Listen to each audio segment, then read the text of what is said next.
আসসালামু আলাইকুম এভরিওয়ান, সবাই কেমন আছেন? আলহামদুলিল্লাহ আমি ভালো আছি, আল্লাহর অশেষ রহমতে। আপনারা সবাইকে আজকে একটা রেসিপি নিয়ে আসলাম, পাস্তা রেসিপি। আলু, গাজর, মটরশুঁটকি দিয়ে আমি পাস্তাটা রান্না করবো, তাই এগুলি সিদ্ধতে বসিয়ে দিলাম। এখন ডিমটাকে আমি পেটে নিয়ে রাখলাম।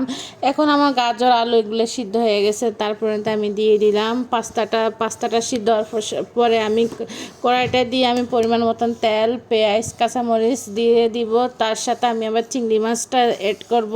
এখন টমেটো কেচাপটা দিয়ে দিব, দেওয়ার পরে ডিমটা দিয়ে ভালো মতন ভেজে তারপরে টমেটো সস, সয়া সস একসাথে দিয়ে মশলাটাকে দিয়ে আমি পাস্তাটা ঢেলে দিলাম। দেওয়ার পরে কতক্ষণ নেড়েচেড়ে ধনিয়া পাতা দিয়ে দিলাম।